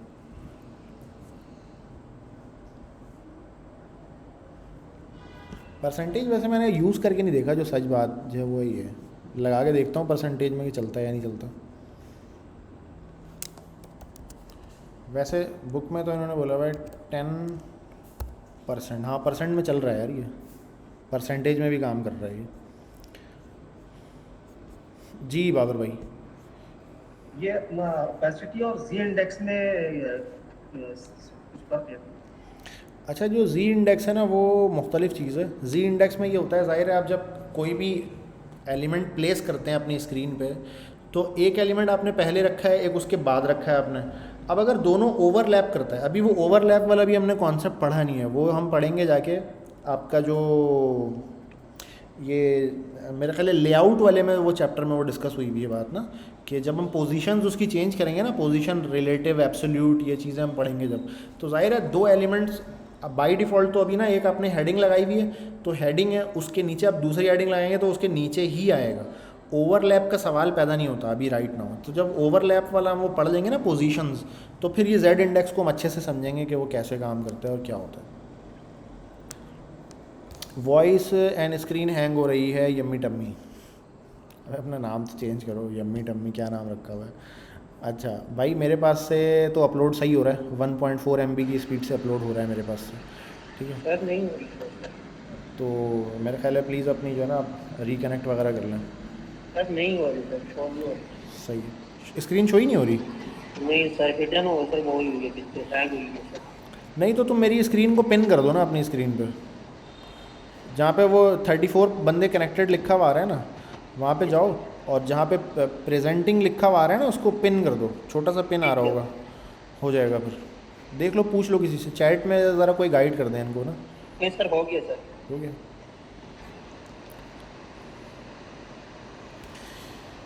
अच्छा जी, अब हमारे पास जो है ना थोड़ा सा टाइम और है। अच्छा, तो ये ओपेक्सिटी हमने देख लिया भाई, ठीक है। अच्छा, कुछ पुराने ब्राउज़र जो हैं वो ओपेक्सिटी को सपोर्ट नहीं करते हैं, क्योंकि ओपेक्सिटी जो है वो CSS 3 में इंट्रोड्यूस करवाई गई है। CSS का जो लेटेस्ट वर्जन है वो CSS 3 है, ठीक है। HTML का लेटेस्ट वर्जन क्या था? 5 था। CSS का जो लेटेस्ट वर्जन है वो 3 है। तो CSS 3 में इसको इंट्रोड्यूस करवाया गया है ओपेक्सिटी को। जो ब्राउज़र इतने पुराने हैं जो ओपेक्सिटी को सपोर्ट नहीं करते हैं या CSS 3 को सपोर्ट नहीं करते हैं, तो उसमें क्या होगा, इसका कोई इम्पैक्ट नहीं होगा, सही है। वो आपको ऐसा दिखेगा जैसे ओपेक्सिटी उसमें लगा हुआ ही नहीं है, ठीक है। लेकिन मेजर ब्राउज़र जितने भी हैं वो तो सारे करते हैं सपोर्ट ना। अच्छा, CSS 3 introduce an entirely new and intuitive way to specify colour using hue, saturation and lightness value, ठीक है। अच्छा, अब इस पॉइंट पे मैं आपको ये बताना चाहूँगा कि यहाँ से मैंने एक कलर का कोड कॉपी किया, यहाँ पे लाके मैंने पेस्ट किया। अब आप नोट करें कि कलर का कोड यही है, इसकी मुझे गूगल ने क्या दे दी, RGB की वैल्यू भी दे दी, CMYK की भी वैल्यू दे दी, हेक्स का कोड भी दे दिया और HSV भी दे दिया। HSV क्या है? ह्यू, सैचुरेशन और लाइटनेस, ये वाला HSL और HSV ये दोनों दे दिया, ठीक है। तो कलर का कोड चेंज नहीं हुआ, सही है। कलर का कोड वही है, उसमें RGB वैल्यू भी उसकी वही है। ये वाला जो तरीक़ा है ना HSL और HSLA, ठीक है, ये जस्ट कलर को डिफ़ाइन करने का एक और तरीक़ा है। अच्छा, अब आपको कैसे पता चलेगा कि आपको RGB इस्तेमाल करना है या हेक्स कोड इस्तेमाल करना है या HSL और HSLA इस्तेमाल करना है? ठीक है, आपको कैसे पता चलेगा? आपको ऐसे पता चलेगा कि आपका डिज़ाइनर जो है, ठीक है, अगर वो आपको देता है HSL और HSLA देता है तो आप ये इस्तेमाल कर लें। ठीक है, अगर आपका डिज़ाइनर आपको हेक्स कोड में देता है, जो कलर्स बताता है सारे के, यार ये कलर यहाँ लगेंगे, और जैसे मिसाल के तौर पे आपको 10 से 12 कलर इस्तेमाल हो रहे हैं एक वेबसाइट पे, तो आपने कहा यार हेडर में जो है ना ये कोड ये आ गया हेडर के कलर का, ठीक है, फूटर के कलर का कोड ये आ गया भाई, तो वो सारा अगर आपको हेक्स कोड में दे रहा है तो आप हेक्स कोड में इस्तेमाल करें। तो इसको HSL के ज़रिए लिखें या हेक्स कोड के ज़रिए लिखें, कोई फ़र्क नहीं है। ऐसा नहीं है कि कोई कलर ऐसा है जो ऐसे HSL के ज़रिए लिखा जा सकता है, इसके ज़रिए लिखा नहीं जा सकता। ठीक है, ऐसा कुछ भी नहीं है, क्योंकि हम ये देख चुके हैं कि LCD के ऊपर 3 बत्तियां होती हैं हर पिक्सल के अंदर। ठीक है, ये हम अच्छी तरह देख चुके हैं, अच्छी तरह समझ चुके हैं। तो वो 3 बत्तियां जो है ना, आप HSL के ज़रिए लिखेंगे ना कलर, तो भी वो 3 बत्तियां उतनी खुल बंद होगी, और कोड के ज़रिए लिखेंगे तो भी उतनी खुल बंद होगी। तो ऐसा कुछ भी नहीं है कि कोई ऐसा कलर नहीं है कि भाई जो हेक्स कोड में लिखा नहीं जा सकता। ठीक है, हेक्स कोड में सारे कलर लिखे जा सकते हैं। ठीक है, RGB के अंदर सारे कलर लिखे जा सकते हैं, HSL के अंदर सारे कलर लिखे जा सकते हैं। This is just another way, ठीक है, नथिंग एल्स। तो कोई ऐसा दिमाग पे सवार करने की ज़रूरत नहीं है कि भाई HSL में मेरे को कलर लिखना नहीं आ रहा तो मेरे को CSS नहीं आई है। ठीक है, ऐसा कुछ सवार करने की ज़रूरत नहीं है। ठीक है, बेहतर ये है कि HSL अगर आपको मुश्किल है, क्योंकि थोड़ा सा HSL ना समझने के एतबार से, लेकिन डिज़ाइन अगर आपको HSL में देता है तो फिर ही आपको करना है, otherwise RGB hex code is more than enough for any colour. अच्छा, एक चीज़ यहाँ पे बीच में रह गई थी ओपेक्सिटी में। अच्छा, ओपेक्सिटी में क्या है कि ना, बैकग्राउंड कलर जो हम देते हैं ना, बैकग्राउंड कलर या कोई भी कलर जो हम देते हैं, उसके अंदर एक तो हमने देखा था RGB, एक RGB के साथ ना एक RGBA भी है हमारे पास। RGBA में क्या होता है, RGB और उसके बाद लास्ट में अल्फ़ा इज़ द ट्रांसपेरेंसी या ओपेसिटी भी बोल सकते हैं आप उसको। ओपेक्सिटी जो है ना, ये लास्ट में मैंने दे दी। 0.5 का मतलब क्या है कि इसको क्या कर दो आप, 50% ओपेक्सिटी इसकी सेट कर दो आप। ठीक है, 50% ओपेक्सिटी का मतलब है कि ये चीज़ कि आर पार आपको आधा दिख रहा हो। ठीक है, ये देखें आप, आर पार आधा दिखा रहा है ये आपको, सही है। अच्छा, इसी तरह जैसे RGBA है कि आप बैकग्राउंड कलर के साथ ही उसकी ओपेक्सिटी भी बता दें। ठीक है, इसको आप अलग अलग भी दे सकते हैं, कोई ज़रूरी नहीं है कि आप इसको एक साथ दें। ठीक है, आप ये भी कर सकते हैं कि बैकग्राउंड कलर अलग से दें, ओपेक्सिटी अलग से दें। आप ये भी कर सकते हैं कि बैकग्राउंड कलर और ओपेक्सिटी आप एक ही दफ़ा में डिफ़ाइन कर दें। ठीक है, कोई मसले की बात नहीं है, दोनों काम आप कर सकते हैं, दोनों का तरीका बिल्कुल सही है। इसी तरीके से जहाँ पे HSL की बात आती है कलर को डिफ़ाइन करने के लिए, वहाँ पे आप HSLA भी लगा सकते हैं। लास्ट जो इसकी वैल्यू होगी वो अल्फ़ा है। ठीक है, अब अगर आप देखें यहाँ पे HSLA लिखा हुआ है, ह्यू, सिचुरेशन, लाइटनेस या ब्राइटनेस भी उसको बोल सकते हैं, एक ही बात है, लास्ट में अल्फ़ा। ठीक है, अल्फ़ा की वैल्यू जो 0.5 है। ठीक है, 0 से लेके 1 तक, 0 से लेके 1 के दरमियान की कोई भी वैल्यू आप इस अल्फ़ा की जगह पे या ओपेक्सिटी की जगह पे दे सकते हैं आप। ठीक है जी, आपकी आवाज़ बहुत कम आ रही है दोस्त।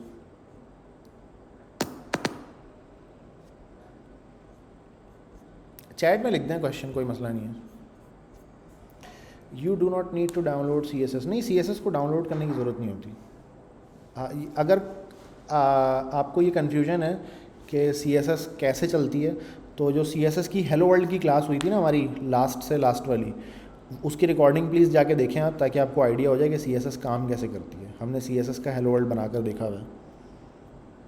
जी दोस्त, जो आप सवाल पूछ रहे थे आप चैट में भी पूछ सकते हैं। HSLA 3 आर्ग्यूमेंट मस्ट हैं जी। HSLA जो है ना, उसमें तो 4 आर्ग्यूमेंट मस्ट हैं। ठीक है, मैं वापस आ जाता हूँ यहाँ पे। एक है HSL, ठीक है, 3 कैरेक्टर वाला। इसके अंदर तो आपको ह्यू, सिचुरेशन और लाइटनेस, ये 3 पैरामीटर आपको देने होंगे। ठीक है, ये मैं किसकी बात कर रहा हूँ, जहाँ पे HSL लिखा हुआ है। ठीक है, 3 कैरेक्टर वाला HSL लिखा हुआ है, जो उसमें आपको 3 वैल्यूज़ देनी है। सबसे पहले H फॉर ह्यू, फिर S फॉर सिचुरेशन और L फॉर लाइटनेस। जहाँ पे ये HSLA लिखा हुआ है ना, 4 कैरेक्टर वाला, यहाँ पे तो आपको फिर 4 इनपुट्स देने हैं इसको। ठीक है, ह्यू, सिचुरेशन और लाइटनेस की 3 वैल्यू और लास्ट में अल्फ़ा। जो ए लिखा हुआ है इसका मतलब है अल्फ़ा, तो इसमें आपको 4 वैल्यू देना ज़रूरी है। अच्छा, अगर आप ये नहीं देंगे 0.5 तो उसको डिफ़ॉल्ट में वो समझता है कि 1 है, ठीक है। अगर आप अल्फ़ा के अंदर ये नहीं पास करते हैं तो डिफ़ॉल्ट में वो समझेगा कि भाई इसकी जो ब्राइटनेस वो जो है यानी ओपेक्सिटी जो है वो पूरा रखना है। अच्छा, अल्फ़ा जो है वो कुछ भी नहीं है, सही है। जो ओपेक्सिटी हम ऑलरेडी पढ़ चुके हैं ना, उसी को शॉर्टकट है, ठीक है। हम ये पहले देख चुके हैं कि CSS में कुछ चीज़ें शॉर्टकट से भी इस्तेमाल होती हैं, ठीक है।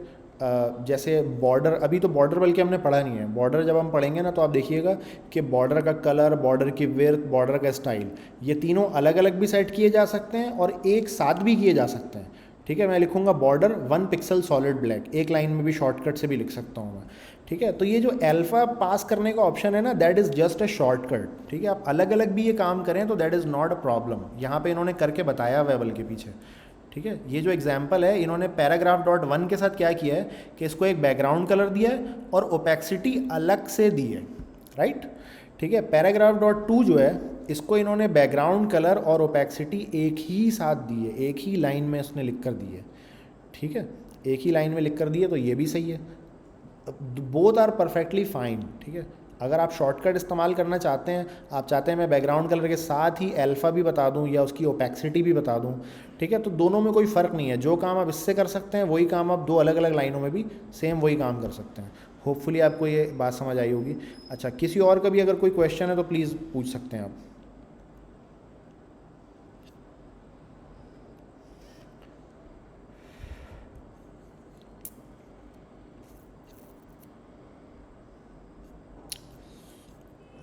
अब हम आगे देखते हैं।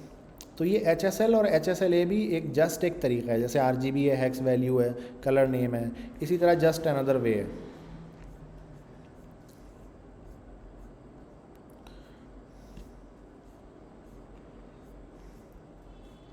अच्छा, अब ये हम ज़रा समरी पढ़ लेते हैं इस चैप्टर की और फिर हम, मेरा ख्याल है आज की क्लास को यहीं तक रखते हैं और इंशाल्लाह फिर आपसे मुलाकात रहेगी नेक्स्ट क्लास में। Colour not only brings your site to life but also helps convey the mood and invoke reactions.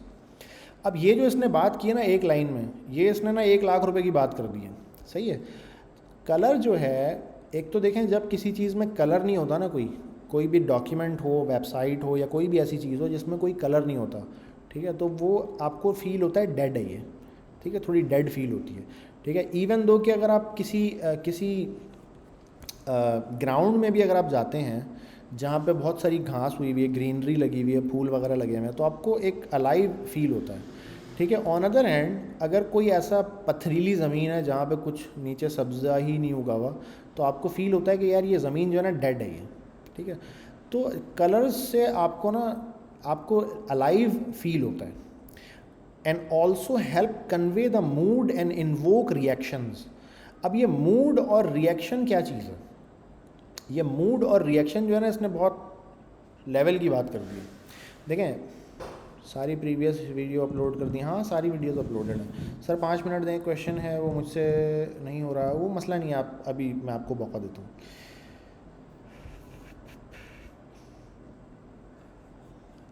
अच्छा, तो मैं क्या कह रहा था जी, रिजवान कुछ कह रहे हैं आप? बस सर आप पढ़ा लें, वो मैं एक डिज़ाइन ही बना रहा था, उसमें वो हो नहीं रहा, आप पढ़ा लें, मैं आखिर में वो हाँ ये लास्ट में मुझे आप दिखाइएगा। अच्छा, मैं ये बता रहा था कि ये कन्वे द मूड और ये इन्वोक रिएक्शंस का क्या चक्कर है। देखो, हम ये डिज़ाइन की एक गुफ्तगू पहले भी कर चुके हैं, उसमें भी हमने थोड़ी सी वाली बात डिस्कस की थी, आज बात निकल आई तो दोबारा एक दफ़ा मैं रिपीट कर देता हूँ इस चीज़ को। कलर्स जो हैं, ये साइंटिफिक फैक्ट बता रहा हूँ आपको मैं, कि जब आप बहुत अच्छे से माहौल में जाते हैं, ठीक है, आप अच्छी खुशबू सूंघते हैं, खूबसूरत लोगों से मिलते हैं, ठीक है, या कोई खूबसूरत मंज़र देखते हैं आप, तो आपका मूड चेंज होता है। उसका आपके मूड पे, आपके क्या उसको कहेंगे, मिजाज के ऊपर, आपका जो स्टेट ऑफ माइंड है उस पर असर पड़ता है उसका, ठीक है। सम टाइम अच्छा असर भी हो सकता है, सम टाइम बुरा असर भी हो सकता है। मिसाल के तौर पे आपने किसी की डेड बॉडी देख ली, सही है, आप रोड पे जा रहे थे, कोई बंदा आपको डेड बॉडी दिख गई, तो उसमें क्या होता है कि आपके मिजाज के ऊपर, आपके स्टेट ऑफ माइंड के ऊपर बुरा असर पड़ता है, ठीक है। इसी तरीके से आप किसी अच्छे एम्बियंस में जाते हैं, किसी आप होटल में दाखिल हुए या कहीं किसी मॉल वगैरह में दाखिल हुए, वहाँ पे बहुत ही अच्छी सी खुशबू की हुई है उन्होंने अंदर, ठीक है, और मतलब एसी वेसी चल रहा है, आजकल गर्मियाँ है ना तो एसी चल रहा है अंदर, एक टेम्परेचर भी वहाँ का अच्छा है, ठीक है, उसके अलावा वहाँ पे खामोशी भी है, शोर भी नहीं है ज़्यादा, तो आपका एकदम मूड चेंज होता है। फ़ौरन तो नहीं होता, 2-4 मिनट लगते हैं, चेंज होता है आपका मूड। तो आपका जो स्टेट ऑफ माइंड है ना, वो आप क्या देख रहे हैं इस पे डिपेंड करता है। अच्छा, तो अब आप देखें, इसने बात ये लिखी है कि colour also help convey the mood and invoke reactions. अब मिसाल के तौर पे आपने ग्रीनरी देखी, आपका मूड चेंज हुआ। अच्छा, ज़ाहिर है जब मूड चेंज होता है तो आपका रिएक्शन भी होता है। सम टाइम आप एक्साइटेड हो जाते हैं, ठीक है, कुछ ऐसी चीज़ें करते हैं आप जो आप नॉर्मली नहीं करते, कुछ लोग सेल्फी लेना शुरू कर देते हैं सही है, तो कुछ ना कुछ रिएक्शन होता है। अच्छा, तो ये साइंटिफिक फैक्ट मैं आपको बता रहा हूँ कि मुख्तलिफ़ कलर्स जो होते हैं उनको देखने के बाद आपका मूड चेंज होता है और आपका रिएक्शन भी होता है। उस कलर को देख के आपका एक बाकायदा एक रिएक्शन होता है। मिसाल के तौर पे जितने भी फूड चेन के जो आपको पोस्टर्स दिखेंगे, ठीक है, उनमें वो कलर इस्तेमाल करते हैं रेड और येलो। रेड कलर का एक ख़ास शेड और येलो कलर का एक ख़ास शेड ऐसा है जिसको देखने के बाद यू फील हंग्री, आपको भूख लगती है, ठीक है, बिला वजह भूख लगती है, आप यू फील हंग्री, ठीक है। अच्छा, तो यही वजह है कि जितने भी ये खाने पीने के ना, KFC, मैकडोनल्ड वगैरह आप देखें, और वो क्या एप्पल बी, और सब ने रेड कलर, रेड एप्पल भी एक खुला हुआ है अमेरिका में। एप्पल बी एक बहुत बड़ा इनका चेन है, इसी तरह रेस्टोरेंट्स वगैरह होते हैं इनके। तो रेड कलर का ये इस्तेमाल करते हैं कहीं ना कहीं। आप पिज़्ज़ा वगैरह देखें, पिज़्ज़ा के बॉक्सेस जो होते हैं ज़्यादातर वो रेड कलर होते हैं उसके। पिज़्ज़ा वगैरह की ऐप्स होती हैं, जो इनकी जो वेबसाइट्स होती हैं, जब आप इसको विज़िट करते हैं तो इसके अंदर आपको रेड और येलो कलर का इस्तेमाल नज़र आता है, देखने में आता है, ठीक है। अच्छा, एक कह रहे हैं आजकल तो पेट्रोल पंप देखकर भी मूड चेंज हो जाता है green colour turns your mood towards peace. In China usually wall colour is green in order to bring towards the peace. हाँ जी, बिल्कुल, ग्रीन कलर देख के आपको पीसफुल फील होता है, ठीक है, थोड़ा सा आपको अच्छा फील होता है।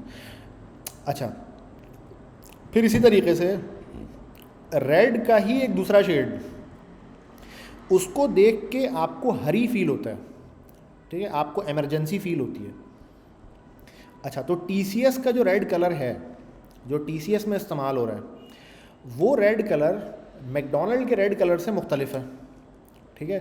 TCS में जो रेड कलर का जो एक ख़ास शेड इस्तेमाल हो रहा है, उसको देख के आपको इमरजेंसी फील होती है, ठीक है, आपको लगता है कि शायद ये जल्दी से कुछ करेंगे। हाँ जी, एम्बुलेंस की लाइट वगैरह भी, एम्बुलेंस के अंदर भी रेड कलर का इस्तेमाल किया जाता है। अब मुझे नहीं पता एम्बुलेंस वालों ने रिसर्च करके वो ख़ास शेड इस्तेमाल किया है नहीं, लेकिन TCS का मुझे पता है, ये बड़ी कंपनीज़ हैं, ये करती हैं, ये इस पर बाकायदा बहुत पैसे लगाते हैं। R&D का इनका पूरा डिपार्टमेंट होता है, इनके साइकोलॉजी के बंदे हायर करते हैं। ये communication design is all about colours, communication designer इनके पास होते हैं, ये बहुत पैसा खर्च करते हैं इन चीज़ों पर, ठीक है।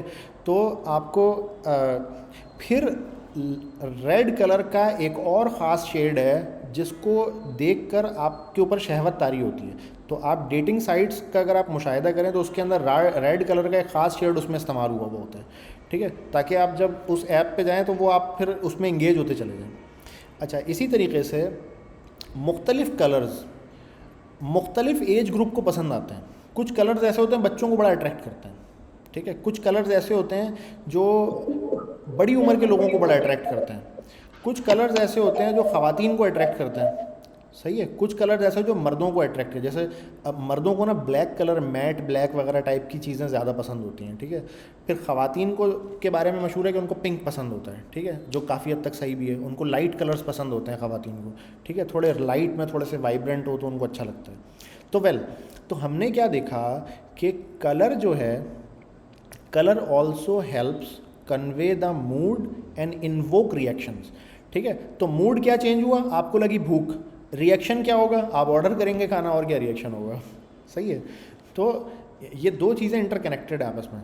तो कलर बहुत इम्पॉर्टेंट है, डिज़ाइन के पर्सपेक्टिव में कलर बहुत इम्पॉर्टेंट है, ठीक है। तो डिफरेंट कलर को देखने के बाद आपका मूड चेंज होता है। अच्छा, आप आकर लिखेंगे ना मिसाल के तौर पे, ये वैसे डिज़ाइनर के समझने की चीज़ है, वेब डेवलपर्स का मतलब इससे इतना काम नहीं है, लेकिन चूंकि डिज़ाइनर्स के साथ कम्युनिकेट करना पड़ता है वक्तन फ़वक्तन, तो आपको ये डेटा पता होना चाहिए, ठीक है। अच्छा, फिर दूसरा ये कि सम टाइम ये होता है आपका क्लाइंट बोलेगा कि यार भाई मेरे पास इतने पैसे नहीं है डिज़ाइनर करने के, तो आप ही करो, जो करना है आप ही करोगे वो। तो एटलीस्ट इतनी बेसिक नॉलेज ना आपके पास होनी चाहिए कि अच्छा यार मैं कि अगर किसी ब्यूटी पार्लर की मैं साइट बना रहा हूँ तो उसमें मुझे क्या कलर्स अंदर होने चाहिए, राइट। या अगर मैं किसी वेडिंग के कैटरिंग का खाने पीने का अगर बना रहा हूँ, शादियों के खाने पीने का, तो उसमें मुझे क्या कलर्स रखने चाहिए, ठीक है। मिसाल के तौर पे जो बड़ी उम्र के लोग होते हैं, ठीक है, बड़ी उम्र के लोगों को अगर आप वाइब्रेंट कलर दिखाएं ना ज़्यादा तो फ़ौरन थक जाते हैं वो, ठीक है। मिसाल के तौर पे आप, यही वजह है कि आप देखें गूगल शीट की अगर मैं बात करूं, आप गूगल शीट को खोल कर देखें, उसमें कोई कलर नहीं होता। वो अनटिल अनलेस आप खुद कलर ना लगाएं, वो कलर उसमें बाय डिफ़ॉल्ट होता नहीं है। अभी गूगल मीट आपके सामने खुला हुआ है, इसमें मुझे बताएं कलर कहीं मौजूद है? जो आप लोगों ने खुद ने प्रोफाइल पिक्चर लगाई हुई है उसके अलावा गूगल मीट में कोई कलर नहीं है, ये ग्रे और वाइट पे ही सारा कुछ चल रहा है इसके अंदर ना, ठीक है। इसी तरह कोई भी ऐसी वेबसाइट जहाँ पर बंदा बैठकर 3 घंटे 4 घंटे या 10 घंटे गुजारता है, उस वेबसाइट में कोई कलर नहीं होते, ठीक है। आप जाएं, सर्च करें, देखें, आप किसी वेबसाइट में आपको कलर नहीं मिलेंगे जिसमें ज़्यादा देर लोग बैठ के अपना टाइम गुजारते हैं, ठीक है। चाहे वो अभी स्टॉक एक्सचेंज का चार्ट हो, चाहे वो गूगल शीट हो, ठीक है, चाहे वो आपका माइक्रोसॉफ्ट वर्ड का डॉक्यूमेंट हो, ठीक है। माइक्रोसॉफ्ट वर्ड जो होता है और माइक्रोसॉफ्ट एक्सेल होता है, ये ऐसे सॉफ्टवेयर इसमें लोग पूरा पूरा दिन गुजारते हैं इसके आगे बैठ के, ठीक है। तो उसमें आम तौर पे कोई कलर नहीं होते, हल्का हल्का ग्रे, हल्का वाइट, हल्का ब्लैक, उसी पे ही घुमा रहे होते हैं ये, ठीक है। रेड और ग्रीन और वाइब्रेंट ये वाले कलर बिल्कुल भी नहीं होते। तो आपने देखा। अच्छा, फिर जो बच्चे होते हैं, बच्चे को आमतौर पे वाइब्रेंट कलर्स पसंद होते हैं। अगर बच्चों को वाइब्रेंट कलर आपने नहीं दिखाया ना तो बच्चा बोरियत फील करता है, वो कहता है यार क्या मतलब बोरियत को कैसे भगाया जाए, ठीक है। वो आपने देखा होगा ना कनौर वालों का इश्तेहार कि भाई बोरियत का क्या करें, अभी बोरियत में कनौर भगाओ तो बच्चों को मज़ा ही नहीं आता कि कलर नहीं दिखा रहे यार, ये क्या बकवास है यार। कोई कार्टून शार्टून आप देखें बच्चों के फुल भरे हुए होते हैं कलर, उसमें फुल गोला गंडा। आप बच्चा पार्टी का थीम देखें जाके, बच्चा पार्टी एक स्टोर है कराची में, कराची में क्या मेरे ख्याल सबसे जगह ये होता होगा ये, तो आप उनका ज़रा बाहर से ही आप देखें ना, कलर भरे पड़े हुए हैं उसके अंदर। उसके अंदर जो टॉयज़ वगैरह बेचते हैं, वो कपड़े बेचते हैं, हर एक एक उनके आइटम में ना मेरे ख्याल है कोई 20-20 कलर होते हैं एटलीस्ट, और सारे वाइब्रेंट कलर्स होते हैं। तो बच्चों को मज़ा ही नहीं आता जब तक आप उनको कलर नहीं दिखाएं, उनको बोरियत फील होती है, सही है। फिर इसी तरह अब एक तो हो गया बिल्कुल बच्चे, एक हो गया बिल्कुल बड़े। फिर जो दरमियान के लोग हैं, अब दरमियान के लोगों के अंदर फिर जेंडर की थोड़ी सी क्या कहते हैं आप उसको क्या बोलेंगे कि जेंडर का थोड़ा सा डिफरेंस है। जो जवान लड़के होते हैं, जो टीनेजर्स होते हैं, या जो यानी मेरी उम्र के जो लड़के होते हैं 30 तक के, 35 के, इनको थोड़े मुख्तलिफ़ किस्म के कलर पसंद होते हैं। फिर जो टीनेजर लड़कियां होती हैं उनको थोड़े मुख्तलिफ होते हैं। फिर लड़कियों में जो कम उम्र की लड़कियां होती हैं उनको अलग कलर पसंद होते हैं, ठीक है। तो आपको ये एक पता चल गया कि एक कलर की ना ये बेसिक नॉलेज आ गई आपके पास। अभी आपको बहुत आसान है, कोई मुश्किल नहीं है, ठीक है। आपको जिस एज ग्रुप के लिए, जिस जेंडर के लिए, जिस ऑडियंस के लिए आपको वेबसाइट बनानी है, आपने गूगल पे जाके लिखना है कि भाई 20 साल की लड़की को कौन सा कलर पसंद होता है, ठीक है, कौन सा कलर बेस्ट है 20 साल की लड़की के लिए, ठीक है। आप लिखेंगे आपको पता चल जाएगा। इसी तरह आप लिखेंगे कि भाई 3 साल का जो बच्चा होता है लड़का, उसको कौन सा कलर पसंद होता है, ठीक है। तो वो बहुत सारे कलर बता देंगे लोग कि यार ये कलर पसंद होता है, ठीक है। फिर 80 साल के अंकल को कौन सा कलर उनके लिए बेस्ट है, क्योंकि 80 साल का होने के बाद ना कलर वैसे भी नहीं दिखते बंदे को ठीक है। तो what colour is best for 80 years old people website, right? ये रहा। What color should you use for aging eyes? अब ये आ गया, पूरा आर्टिकल लिखा हुआ है इन्होंने। अब आप इसको खोलें, आप देखें इस तरह 10, 12, 15, 20 आर्टिकल और भी लिखे हुए होंगे यहाँ पे, ठीक है। इन्होंने बता दिया कि भाई पिक अ कॉमन स्कीम। अब ये कोई लंबा मजमून लिखा है, इसको पढ़ेंगे तो पता चलेगा आपको कि ये क्या सीन है, ठीक है। इसी के अलावा आप देखें नीचे और भी आ गए। एल्डरली पीपल के लिए जो है ना colour user interface for elderly people.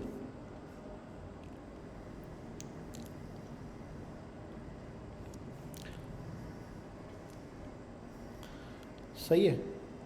ये इन्होंने बता दिया कि भाई नॉर्मल विजन और लो कंट्रास्ट सेंसिटिविटी, कंट्रास्ट करके बता दिया आपको इसने।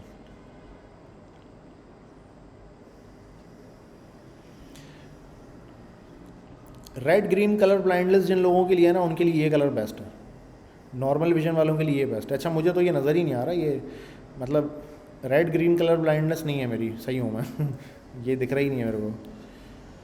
ठीक है भाई, हाई वर्सेस लो कंट्रास्ट, ठीक है, कंट्रास्ट की भी बात आ गई। तो खैर ये अब पूरे जो ग्रुप्स बने हुए होते हैं इनके, अब देखें ये रेड कलर है ना, एक रेड कलर का एक ख़ास शेड है ये।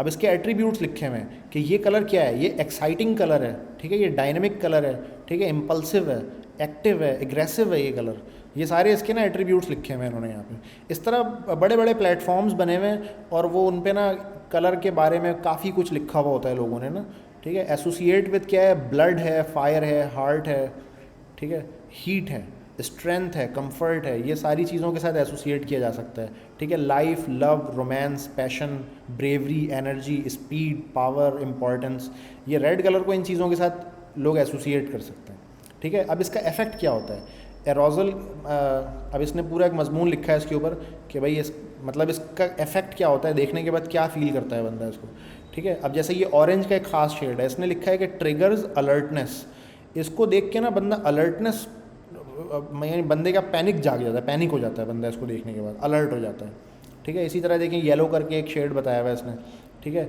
वार्मिंग, चेयरिंग एंड सिमुलेटिंग, अभी चेयरिंग फील करता है बंदा इसको देखने के बाद, चेयरफुल कलर है ये, ठीक है। अच्छा इसका जो ग्रीन कलर है इसका देखें, इसने इफेक्ट लिखा हुआ है स्टेबलाइजिंग, न्यूट्रेटिंग, हीलिंग, ऐसा बंदे को लगता है कि मैं ठीक हो रहा हूँ, ठीक है। अगर वो बीमार है तो उसको ऐसा लगता है मैं ठीक हो रहा हूँ ये कलर देखने के बाद, ठीक है। ग्रीन कलर का एक ख़ास शेड है ये।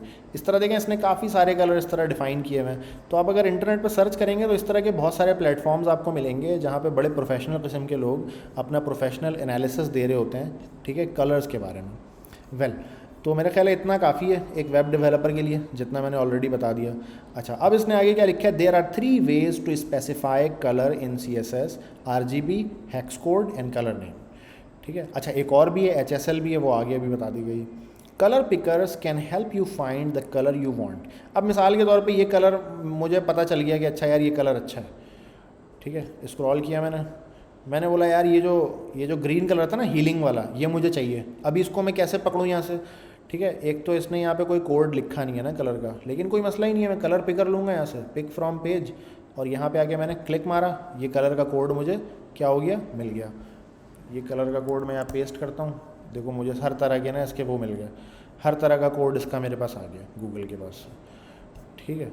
तो कलर पिकर हेल्प करता है आपको कलर को फाइंड करने में। It is important to ensure that there is enough contrast between any text and the background colour. कभी भी आप कोई टेक्स्ट लिखते हैं तो उसके बैकग्राउंड कलर से इनफ कंट्रास्ट होना चाहिए, ठीक है, अदरवाइज उसको रीड करना मुश्किल हो जाएगा लोगों के लिए। CSS3 introduce an extra value for RGB colours indicate opacity known as RGBA, ठीक है। पहले सिर्फ RGB होता था, CSS3 में इन्होंने एडिशनल दे दिया RGBA, चलो भाई शॉर्टकट है, साथ में अल्फ़ा भी लगा दो, ठीक है, तो आपकी ओपेक्सिटी भी उसमें आ जाती है। CSS3 also allow you to specify colour as HSL values, ठीक है, HSL करके भी आप बता सकते हैं, लेकिन ज़रूरी नहीं है, ठीक है। अगर HSL आपका डिज़ाइनर दे रहा है तो ही आपको ज़रूरत है HSL यूज़ करने की, अदरवाइज़ हेक्स और RGB इज़ परफेक्टली फाइन।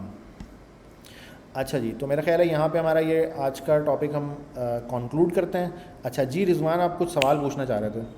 मैं सर स्क्रीन शेयर करता हूँ तो फिर उसमें पूछता हूँ आपसे। जी प्लीज़।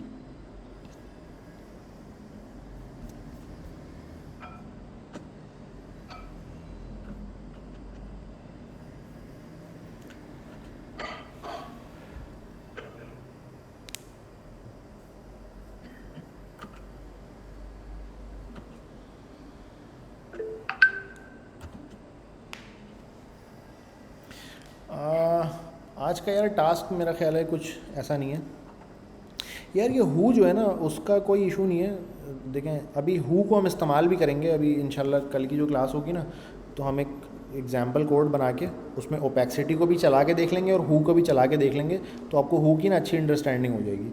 ठीक है, हु एक स्पेक्ट्रम है, जो आपके जो रैम्बो का कलर होता है ना उसका स्पेक्ट्रम है, तो आप वो परसेंटेज में डिफाइन कर रहे होते हैं ना हु। अगर मैं वापस जाऊँ यहाँ पे, ठीक है, तो आप देखें ये HSL के अंदर जो हु लिखा हुआ है ना, ज़ीरो लिखा हुआ है जो ये, तो वो स्पेक्ट्रम है, पूरा गोल कांटा है वो। ठीक है, ये पूरा स्पेक्ट्रम है। अब इसमें डिग्री आप देते हैं 0 से लेके 360 के दरमियान कोई भी एक वैल्यू दे देते हैं आप। अच्छा, 0 का मतलब है टॉप पे होगा ये, बिल्कुल सही है, टॉप से शुरू होगा। अब 360 में अब आगे बढ़ते जाएंगे।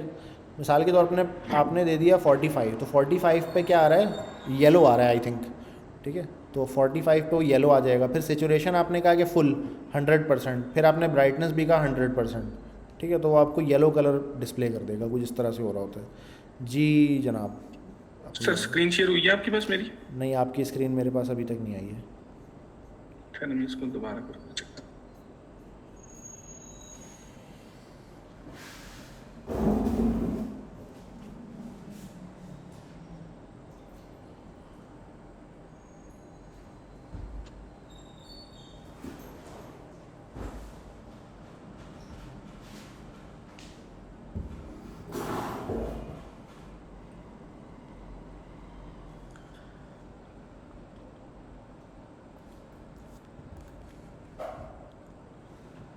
क्या शेयर मेरे पास सर डिसेबल आ रहा है ना, मैं शेयर करता हूँ वो स्क्रीन को क्लिक करें फिर शेयर का बटन दबाएं, हो जाएगी। जो स्क्रीन आई है छोटी सी, उस पर क्लिक करके फिर शेयर का बटन दबाएं, फिर हो जाएगी।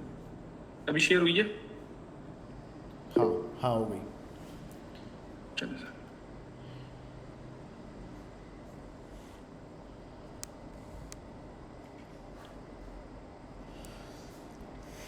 जवेरिया मतीन कह रही हैं HTML का टेस्ट होना चाहिए। जी, HTML CSS का इंशाल्लाह एक साथ टेस्ट होगा आपका, ये ख़त्म हो जाएगा। सर शेयर हुई है? मैं अभी ये जी आपकी शेयर हो गई, जी आपकी स्क्रीन शेयर हो गई। ये अभी आपके पास शेयर हो रहा है, मैंने एक ये पेज ओपन करूँ? हाँ जी, शेयर हो रहा है। इसमें ये सर ये मैंने बनाया ना, ये साथ में फॉर्म बनाना चाह रहा हूँ ना। ये जो वेब डिज़ाइन और डेवलपमेंट है, इसको मैं लेफ्ट साइड पे लेकर, ये मुझसे लेफ्ट साइड पे जा नहीं रहा, और ये फॉर्म को मैं इधर ही रखना चाह रहा हूँ, तो ये इस वजह से ये नीचे आ रहा है, तो ये टेक्स्ट ख़राब नज़र आ रहा है ना। अच्छा, ये असल में ना लेआउट की, ये लेआउट की चीज़ें हैं ना, लेआउट की चीज़ें अभी तक हमने पढ़ी नहीं है, तो आप इसी बुक में आगे ना लेआउट का चैप्टर है, वो चैप्टर आप अगर ख़ुद से पढ़ लेंगे तो ये आपका मसला हल हो जाएगा उससे। ठीक है। अच्छा, उसके अलावा लेआउट से मुताल्लिक़ एक चीज़ बुक में आपके ना शामिल नहीं है, जो हम कहेंगे फ्लेक्स बॉक्स। ठीक है, फ्लेक्स बॉक्स जो है बुक में शामिल नहीं है। मैं आपको फ्लेक्स बॉक्स का ना लिंक यहाँ पे भी भेज देता हूँ, ठीक है, ताकि आप उसको ख़ुद से अगर पढ़ना चाहें आप तो ख़ुद से उसको पढ़ लीजिएगा। वैसे हम उसको क्लास में भी इंशाल्लाह कवर करेंगे। ठीक है, ये मुझे ट्यूटोरियल मिल गया था, उसको मैंने फॉलो किया, तो वो उसका हो रहा था, मुझसे नहीं हो रहा था ना। ठीक है, ये फ्लेक्स बॉक्स का मैंने आपको लिंक भेजा है। उसके अलावा फ्लेक्स बॉक्स के से मुताल्लिक़ एक यूट्यूब पे मैंने वीडियो पहले भी बनाकर डाली है, तो आप वो भी चाहें तो आप देख सकते हैं फ्लेक्स बॉक्स को समझने के लिए। ठीक है, उसके अलावा चैप्टर जो है ना बुक में आगे एक लेआउट के नाम से चैप्टर है, वो चैप्टर तो मैंने कितनी चीज़ें बताई आपको। नंबर 1 लेआउट का चैप्टर, नंबर 2 ये लिंक जो फ्लेक्स बॉक्स का है, नंबर 3 मेरी एक वीडियो पहले से मौजूद है फ्लेक्स बॉक्स की। ये 3 रिसोर्सेज मैंने आपको बताई हैं। ये 3 रिसोर्सेज को अगर आप देख लें तो ये मसला आप उससे हल कर सकते हैं। ठीक है, क्योंकि मैं अभी इसको राइट नाउ बता नहीं सकता आपको, क्योंकि ऐसी कोई बात है नहीं कि मैं 2 जुमलों में बता दूँ, ये पूरी लंबी कहानी है। सर ये अगर इसको टेक्स्ट अलाइन लेफ्ट कर दें तो क्या ये पूरा ब्लॉक चला नहीं जाएगा?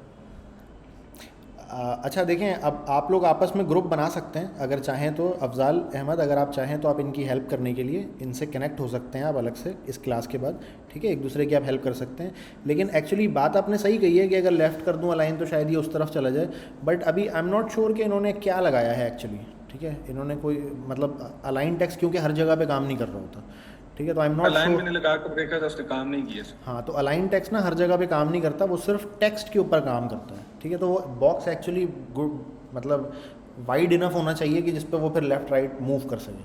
तो इसीलिए मैं ये बता रहा हूँ कि ये टॉपिक अभी हम आगे पढ़ने जा रहे हैं, ये अभी तक हमने कवर नहीं किया। हम ये लेआउट के चैप्टर में इंशाल्लाह कवर करेंगे। ठीक है,